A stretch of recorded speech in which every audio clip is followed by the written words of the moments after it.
About to go live on a fresh podcast. Excited to have you today. We're going to be talking about the 4 C's of leadership branding. The 4 C is a play on our company name, 4C Recruiting. And so we're talking about 4 different things that we believe matter to you and your personal leadership brand as it pertains to you being able to recruit using social media. If you follow us much at all, you know that personal leadership branding is not just important, it is of everything importance today because of how the game inside recruiting, specific to that recruiting leader, how the game has changed. And so when I say recruiting leader, we're talking about the leader who actually manages a team, but it's also responsible for recruiting to that team. So we're going to be talking about that here today inside our podcast. So appreciate you watching the video. We're going to get started on this in 3, in 2, and 1.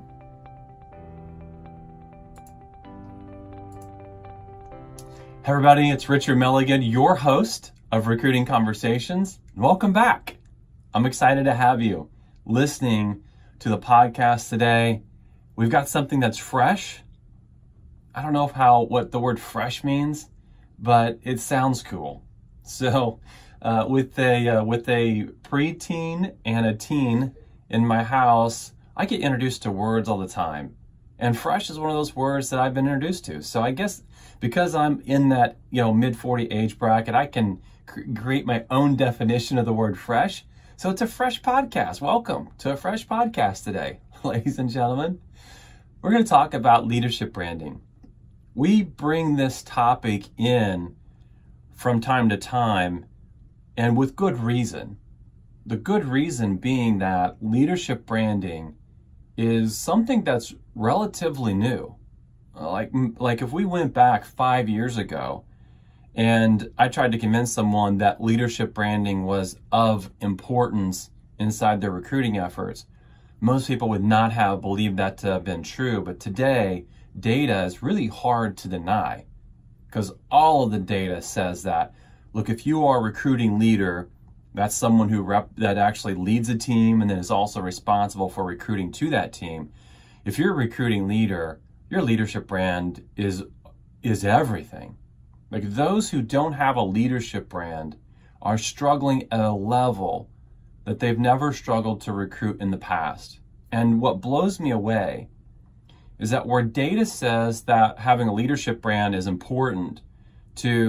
most important to CEOs and CFOs and COOs, that the large majority of them actually vacate this area of leadership brand. Look, a specific data point that I've seen here recently was this, that recruits, 98.2% of them say that engaged and responsive executive management was critical to them making a decision for their next move. So with that data being out there, how can you deny that if you're an executive, that having a leadership brand is important to the growth of your organization? Like you just can't be that disconnected from the data because that's one of hundreds of data points today that say that your leadership brand is critical. So one of the things that we believe is this idea of attractive leadership. So let's have an attractive leader brand, right? And that attractive leader is clear on their value system, clear on their core convictions, can articulate around them very well, and then simply looks to identify and document moments where they're being an attractive leader, right? That's a great way, it's a great framework for representing your leadership brand inside social media. What we've done is we've taken a play off of my company name, which is 4C Recruiting, and we've taken and developed 4 C's to having a leadership brand. I'm going to go over those 4 C's with you today and give you context around how does this actually look at a higher level? Like what are some of the very practical things that you should be doing on a daily basis in order to have a leadership brand? I think one of the struggles for most people is this idea that if I'm going to have a leadership brand, that I have to become a thought leader. Look, that's a lot of pressure. I mean, I deliver content on a daily basis to a lot of different places. And I'm also intricately involved in the creating of content for other high-level leaders. So I get that this idea of becoming a thought leader is overwhelming, because to become a thought leader puts a lot of pressure on the content that you're going to deliver, the thought that you put into the content. And look, there's just certain people that are gifted in this space that can do it and do it well, and it comes naturally to them. I mean, one name that comes to me immediately is John Maxwell. John Maxwell is definitely a thought leader. Like, he just spews these sentences and these statements that just give ultimate clarity to what does leadership look like? What does inspiration look like? Like, what things should I actually be taking steps on? And so there are some people that are gifted in this space, but I would dare say that most of us, and if you can't see me if you're on the podcast, but if you're watching the video, you see me pointing to me, that most of us are not thought leaders, right? And so we've got to take the pressure off of that to say, it's okay to not be a thought leader, but how do we represent our leadership in an attractive way in social media? Because in the end, I get the importance of making sure that I have a presence on social media, but if there's not something that I'm going to get in return, then what's the point, right? Let's go invest our energy into something else that's going to deliver results. Why would I go do something that's just for likes and comments and shares that brings no value to my business? And for the recruiting leader specifically, which is what this podcast is designed for that recruiting leader that's wearing 12 to 15 hats, and you've heard me say that over and over again, because I've counted them. The person who's managing the team has lots of responsibilities. Like, the last thing they need is another responsibility to, oh, by the way, have a leadership brand and focus on that. We'll just add something else to your job criteria. But the truth is that the reason why it has to be a hat that the recruiting leader wears today is that it matters. It matters because recruiting data says now that if you don't have one, you will have a difficult time moving people to you. Look, if we go back 5 years ago, direct solicitation was the name of the game. If you were going to have success recruiting, it was all going to be done through direct solicitation. So whether it was you that was doing the direct solicitation, or whether it was a recruiting team that was doing the direct solicitation for you, if you had that piece in play, you were going to be successful. You didn't even have to have that great of a phone script. You just had to engage people at some level and begin to move them through a next step process to have some wins. But in an industry like the mortgage industry, for example, where 94.6% of people would say that they're content, they're happy where they're at, and then, oh, by the way, this is spring of 2019, where this industry is also having lots of success, partially because a lot of people left the industry. 11,000 originators left at the end of 2018. So there's fewer people that take the applications, and now we see an increase, a spike in volume. And so you've got happy people that are also managing full pipelines. And if you're trying to recruit in that type of environment, then you're going to struggle unless you have a leadership brand, because people are happy. This isn't the 2008 to 2000 and beginning of 2016 where there were a lot of issues in the industry that made it easier for you to be a hunter. Now today you've got to be a farmer. And I think every recruiting leader, no matter what industry you're in, has to be looking at it as though they are a farmer, not a hunter. Again, this podcast is to recruiting leaders, not to recruiting departments. Okay, so the recruiting leader who's managing the team is fishing in a smaller pond. This is a pond where there aren't as many people that they're going to have exposure to, where their brand matters a lot.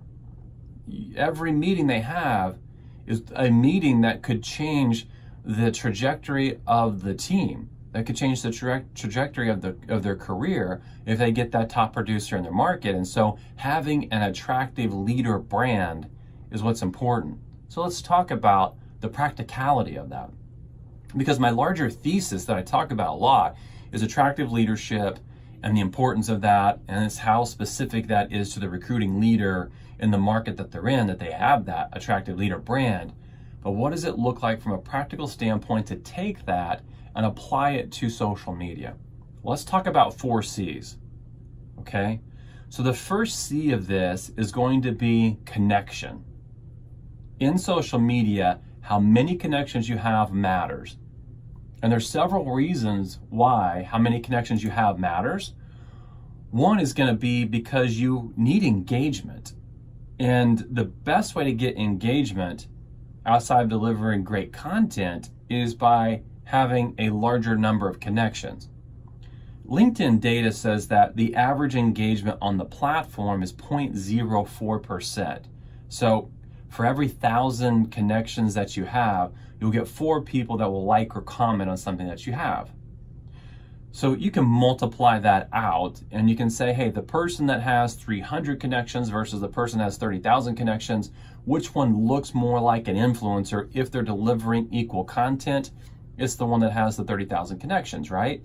And if you're in your market and you're recruiting and you come across that person that you want to connect with, have a meeting with, move to next steps and have on your team, and you engage them and they go to your LinkedIn profile and they see you posting and you've got 1 like or you've got 300 likes, which one has more influence to that individual? I think it's pretty obvious the individual will look at the recruiting leader that has the 300 likes and say, they're more of an influencer, right? There's an advantage there, and we're looking for these advantages.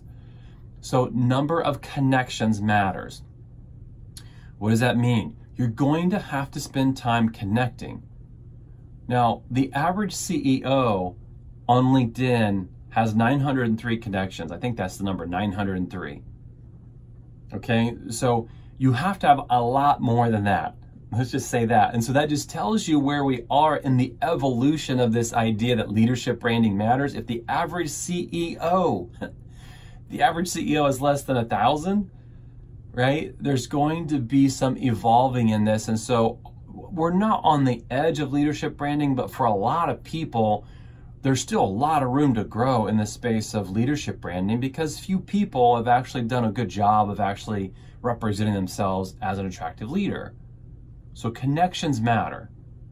Okay, the second part of this is this ability to deliver content matters. Okay, so content is that second C.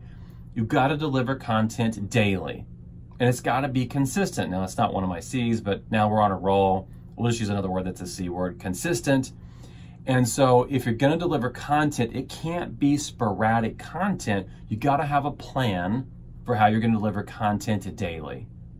Because you never know when that recruit that you're wanting in your market is going to engage with you, see your content, move across to review the content that you've been doing on a daily basis, hopefully, if you're doing it consistently, and move them through this narrative of, hey, this person, this guy or this gal is a attractive leader, right? They won't say that to themselves, but what they will say is that this person's either aligned with me and I can see myself having value in their leadership, or they're not in alignment with me and I don't see any value in their leadership. So you have to be delivering content daily if that's going to take place, okay? The third part of this is communication. So there's 2 pieces here. Content makes you visible, okay? But visibility doesn't necessarily make you relevant. Those are 2 separate pieces, visibility, relevancy. Visibility is necessary to become relevant. Relevant is what takes you to that next level that allows you to actually engage in a real conversation. So the communication piece to me means this. Yes, I'm going to connect with you. Yes, I'm going to deliver daily content to the platform, but I've got to make my message direct to you at some point. I'm coming to your inbox to directly message you. Okay, so that's where the communication piece goes from you just being visible on the platform to you being relevant to a conversation. Whether they're happy or whether they're unhappy, it doesn't matter. Okay, you begin a relationship where they are, and that's when you become relevant. So there's got to be a plan in place for communicating directly with those top recruits in your market. Okay, the last piece is this. The last C is conversion. If there's no plan for a conversion, then what in the world are we doing? If there's no plan for a conversion, then we are wasting our time. Go put your energies and efforts in some other place. There has to be a plan for a conversion. This means you've got to define strategy. This is not going at this without some plan. This is not going at this by just trying to muddy the waters like most, I would dare say, most salespeople go at it. This isn't about sending out a mass message and getting 4 people to respond. This is a defined strategy that revolves around the authentic you and communicating that well. That makes you relevant, and that makes people who aren't on your team want to be on your team. This means that you're going to go directly with a message that goes through this lens of what I call to the audience of one. Now, to the audience of one to me says that when it shows up in my inbox, it's not a right hook. It's not you asking for something from me, like a meeting or a face-to-face, or anything that I can push through the narrative of that. Because if you come into my inbox and you say, hey, Richard, how are things going for you? So many people are right hooking on the platforms, especially on LinkedIn, where I will automatically have a narrative around that saying it's a setup, right? How are things going? Oh, things aren't going well, right? That's what I'm thinking that you want to hear. And so I see that as a pain agitator. I'm not a fan of pain agitators, by the way. When I look at a lot of sales models are focused on pain agitators, where they ask questions like, how are things going? Or what things would you change? Or where are the areas that are of weakness in your organization? Right? What tools are you lacking to get to the next level? Those are all pain agitators. When you're in an industry that's inundated with these recruiting conversations, you like my play on words there? That's the name of the podcast you're listening to. But where there's an industry that's inundated with these nonstop right hooks, you have to be very careful to lean more towards relationship building than you would normally. Because otherwise people think that it's non-altruistic. And it ultimately is altruistic in that you're trying to engage in a conversation. I'm not trying to recruit you. One, I don't know if I want you on my team. Until I get to know you, I'm not even convinced that our core values are in alignment. I'm not just trying to recruit. I'm trying to build a dynasty here. I'm trying to build a team of people that's headed in the same direction, that has similar core values, that want things that are of similar value. And when I get there, we're all willing to participate in a way where the intangibles are, integrity, honesty, hard work, right? Communicating well, respecting each other, whatever those things are for you, then you are looking for a specific individual. You're not recruiting everyone, and you can't get there until you build relationship. I don't know if I want you on my team until I build a good, solid relationship with you. And so you have to design this strategy around getting to a place where you have a core value conversation. And the core value conversation becomes the springboard towards the next steps. So if you've listened to one of my prior podcasts, we've talked about this. We've talked about the core value piece and how you use that as a springboard for success. But this is where the conversion comes from inside social media, right? So let's just go through this again. I'm connecting with you. I'm connecting with lots of people. I'm now delivering content to the platform, so I've got great visibility. You're seeing me in your news feeds. I'm coming directly to your inbox and I'm communicating to you on a regular basis. And I would say every 10 days is a great rhythm to communicating to people where you're bringing something of value. When I say you're bringing something of value, this needs to be something that is a creative idea for the industry that works right now, something that is a resource you could share. Could be a podcast, could be a great book you read, could be some sort of PDF that's got either a white paper on it, a case study on it, but something of value that you went out and you found as a gem, as a nugget, okay, and you've delivered that directly to my inbox, and you've done this again and again and again. So you're providing value, And when you do that, it's okay now to ask me into a conversation with you. Could be a phone conversation, could be a face-to-face conversation. And from that, if you have a right strategy and a right process in play, you're just looking for a next step and a next step. And the next steps lead to a conversion where you're representing yourself as someone with a clear value system. And you're having a value system conversation before you're having a company value proposition conversation. That means that you got to be clear on your vision. You got to be clear on your value system. You got to be able to articulate this extremely well. And if you can do that and you get in front of someone who's in alignment with yourself, you will create next steps. And those next steps eventually lead to a conversion. But you got to have a system around this. One of the things we say inside my coaching is that extreme systems always and forever lead to extreme success. So what's your recruiting system? If you've got a simple tool for identifying talent, and then you're just making contact with that talent, and to some level you're doing an average job of following up with them, that's not a system. Like my system that I teach has 32 steps in it. And you don't have to have my system to be successful at a very high level, but you got to have a system. Most people, most recruiting leaders are using some sort of notepad, some sort of Outlook, some sort of Google Doc, some sort of spreadsheet. And at some level, they're logging from time to time some notes around that, but it's no way even close to a system. Okay, a system is going to tell you exactly what your next step is, and it's going to tell you what the timeline is for it, and it's probably going to give you some sort of notification when it's the day for you to actually to activate on that piece. And you don't need, a high-level CRM to do this where you're spending $300 a month for that CRM to do it.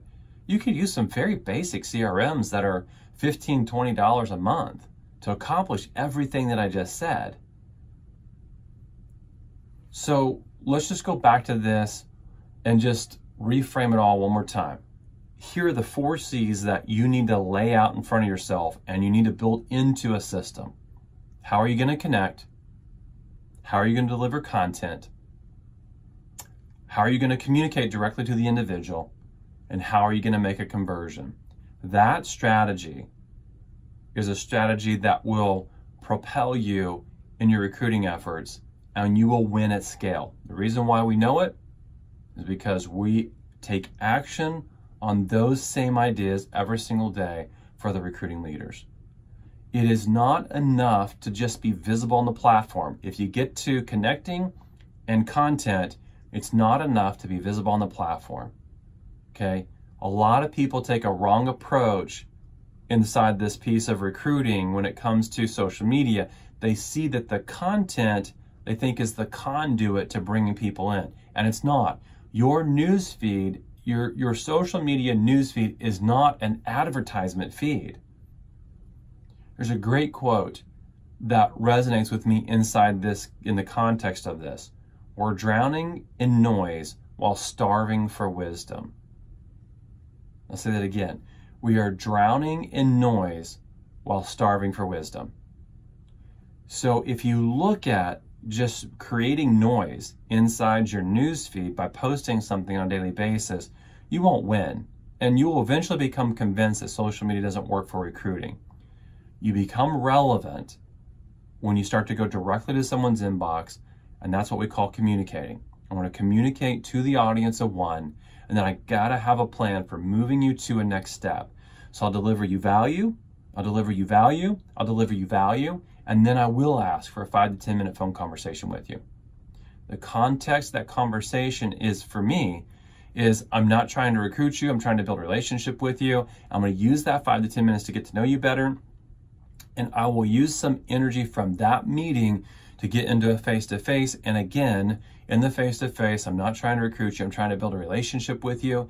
And then when I get into that face-to-face with you, I'm going to take this approach where I'm going to definitely find out who you are. I want to find out what your why is, what your dreams are. We ask a lot of great questions around that. I'm going to share my vision and my core value system, and I'm going to create alignment with that with you. And then in that meeting where I promised I won't try to recruit you and won't talk about my company value prop, then I will ask you for a next step. Okay? And the next conversation I have with you then can be a company value proposition statement. But I've got to know that I'm in alignment with you first before I ever get there. And I hope that makes sense to you. Most people lead with company value proposition, and that's all wrong. The reason why it's all wrong is that if you're selling somebody, you don't have an idea what their value system is, then what if you attract them? What if your best case scenario that you're after actually is fulfilled and you attract them to your brand? Then what? Well, that's a scary idea, to have a team full of people that you're not in alignment with, that you don't have similar core values as. That's not my dream team. That's the team that I really am going to have a hard time serving with my altruistic values. So there you have it. I think it's a great strategy for every person that's a recruiting leader, no matter what industry you're in, to actually go execute in a way that will allow you to actually have results. And that's what we're after here. We're after results. If you're a recruiting leader, you have very little time to do this anyways.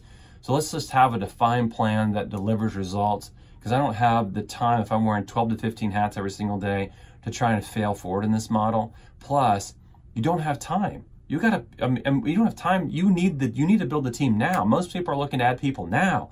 Let's add people to the team immediately. Here's my data. From 2009 to 2013, so about a 4-year window of time, I used the same CRM from 2009 to the end of 2016. It's the same one that I teach today. It costs less than $20 a month to have it. I don't have any vested interest in even showing it to people, but it's what worked for me, so I teach it. And so when I put myself in this system in 2009 through 2013, I measured it when I changed my recruiting efforts at the end of 2013, and it was taking me about 2.5 years. To be exact, I think it was 2.6 years to recruit somebody to my team. Okay, as a recruiting leader operating in a small geography, it can take a longer amount of time to get people to you. And so I thought that was okay. I mean, at the time I'd grown 3 teams. I'd hired about 40 plus producers. I think a lot of people in that window of time would have said, you're winning at scale, because I was also producing, I was also managing, the pipeline piece, the sales piece, the marketing piece, and all the other things, the infrastructure of the team. Well, beginning of 2014, when I changed my efforts and I remeasured it through the end of 2016, it took me 62 days to move someone from that moment of engagement to the moment they joined my team. And so that data, the only big change in those two seasons, well, there were multiple big changes, but one of the big changes was my ability to represent an attractive leader over representing my company value proposition. Let me just say that again. My ability to represent my values, my vision, and my beliefs first, before I brought in company value proposition. And prior to that, I had never even spoke of my values or my vision. I had only led with this sales pitch, which was the company value proposition. Most people that I coach are doing exactly what I did from 2002 to 2013, which is leading with company value prop. Okay, so as part of this, we will lead with our leadership brands, and because of that, you will win people that you want to win. You will create a dream team, and it doesn't take that long to do it. And the environment is right for this, because few people today actually have a leadership brand. So it's worth the effort to do it. I'll tie a bow and put it on top right now. It's worth the effort to do this. The question is, will you execute on the strategy? If I can help in any way, you know how to reach me. Be an activator in this space. It is worth fighting for this. A great man once told me, anything worth having for, Richard, you will have to fight for it. This will not come easy. Few people will do it because of that, but if you are one of the few, you will reap the rewards. There's no doubt about it. Till I talk to you again on Recruiting Conversations, it's been a joy, it's been a pleasure. We always love delivering these to you. If you find value in this, drop us a line. We're pretty easy to find on any of the social platforms. You can probably find my email address somewhere on my LinkedIn profile. Would love to hear from you if there's value in this. Yeah, would love to hear from you. If it's bringing value to you, pass it on to somebody else that you know will bring value to. Most recruiting leaders are engaged with other recruiting leaders. So yes, pass it on. And until we talk to you again here soon, have a great week, everybody, and all the best.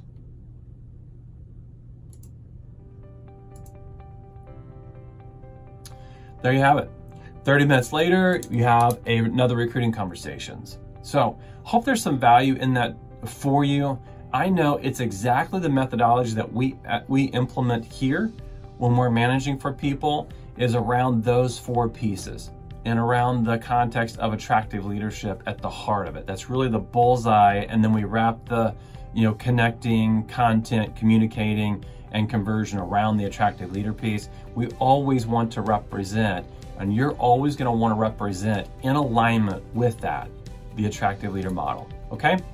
So thanks for joining me today. Hope you enjoyed the video. And who knows what weird facial expressions I make while I'm doing these things, right? But you know, right? Have a great week, everybody. We'll look forward to talking to you soon.